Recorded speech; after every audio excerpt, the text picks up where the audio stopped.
কিন্তু আমি এতবার না করার পরেও মেয়েটা আমাকে বারবার রোজ ফোন করে যেত। শুধু ও না, ওর হাজব্যান্ডকে দিয়েও বারবার ফোন করিয়েছে যে প্লিজ তুমি ওকে সাজিয়ে দাও, ওর ভীষণ সাজার ইচ্ছে তোমার কাছে। তো আমি লাস্টে ভাবলাম যে ঠিক আছে, নিজেদের এত বড় একটা স্পেশাল ডেতে শুধুমাত্র আমার কাছে সাজবে বলে ওরা যখন এত বড় রিস্কটা নিতে রাজি আছে আর এতটা ইন্টারেস্ট দেখাচ্ছে, তো আমার এখন একটু ইন্টারেস্ট দেখানো উচিত আর এক পা আগানো উচিত। তো আমি শেষে গিয়ে রাজি হই এবং বলি যে ঠিক আছে, আমি তোমাকে সাজিয়ে দেবো, কিন্তু রিস্কটা কিন্তু তোমার। তো আমি ওকে সাজানোর জন্য একটা বড়সড় প্ল্যান বানাই যে ওর ওখানে আগে একজন গিয়ে শাড়ি এবং ক্রিম্পিংটা করে রাখবে, আর আগের দুটো ব্রাইডকে এরকম এরকম টাইমে আমি সাজিয়ে আমি ওর বাড়িতে 7:30টার মধ্যে পৌঁছে যাব। কিন্তু বিয়ের দিনগুলোতে যা হয় আর কি, একটু একটু তো এদিক ওদিক হয়ই। তো আমাদের রাস্তা চিনতেও একটু ভুল হয়েছিল, তার উপরে আগের ব্রাইডের ওখানে একটু লেট হয়েছিল। সব মিলিয়ে আমি আধ ঘন্টা লেটে ওর বাড়িতে পৌঁছাই মোটামুটি 8টার দিকে। তারপরে কোনো রকমে একটা রুমে বসে জিনিসগুলো বের করে ওকে ঝটাপট সাজিয়ে দিই।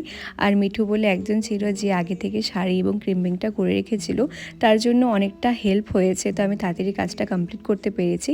কিন্তু একটা সমস্যা হয়েছে। সমস্যাটা হলো মোটামুটি হাফের বেশি লোকজন এসে খাওয়া দাওয়া করে চলেও গিয়েছিল। তো বাড়ির লোক এসে এসে বারবার তাড়া দিচ্ছিল যে আর কতক্ষণ লাগবে, আর কতক্ষণ লাগবে। সবাই এসে খাওয়া দাওয়া করে চলেও যাচ্ছে, তো ওকে দেখতে পারছে না। তো এই জিনিসটার আমি ভয় পাচ্ছিলাম যে শেষে গিয়ে বাড়ির লোক তাড়া দেবে এবং সব লোকজন চলে আসবে। আর তখন কি হয়েছিল, দরজার সামনে এসে এসে মোটামুটি 5 মিনিট অন্তর অন্তর সবাই এসে হানা দিচ্ছিল যে কখন হবে কখন হবে। এরকম হলে কি হয় বলো তো, কাজ করতে ভীষণ অসুবিধা হয়। তবে বাড়ির লোকের কিন্তু কোনো দোষ নেই, এত দেরি হলে তো বাড়ির লোক তারা দেবে, সেটাই স্বাভাবিক। তবে কাজ করার সময় যখন বারবার হানা দিচ্ছিল, আমার তখন হাত পা কাঁপছিল। আমি যখন কলকা করছিলাম, কলকা করার মাঝে আমি অনেকবার মাথায় হাত দিয়ে দাঁড়িয়েছি যে আমি কিভাবে এখন কাজটা করব। কিন্তু সবশেষে একটা কথা বলতেই হবে, এই মেয়েটা আমাকে কিন্তু বড্ড ভালোবাসে। দেখতেই পারছো ওর মুখে কোনো টেনশন নেই, কারণ ওর মনে একটা জিনিসই চলছে যে প্রীতিদি এসেছে আর প্রীতিদির কাছে আমি সাজতে পারছি। ও আমায় বারবার এটাই বলছিল যে দেরি হয়েছে ঠিক আছে, বাট আমার যে একটা স্বপ্ন ছিল আমি তোমার কাছে সাজবো, সেটা আমি ফুলফিল করতে পেরেছি।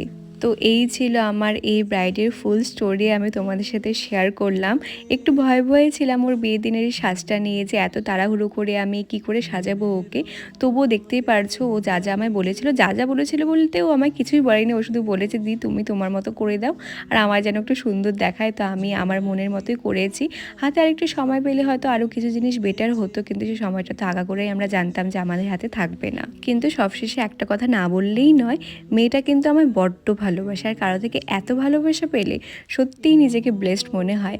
কিন্তু সেদিন আমার কোথাও না কোথাও গিয়ে ভীষণ খারাপ লাগছিল যে মেয়েটা শুধুমাত্র আমার কাছে সাজবে বলে আজকে বিয়ের দিনে 10টা লোকের কাছে 10টা কথা শুনতে হলো। এই হচ্ছে আমার ব্রাইডের ফুল লুক। ওকে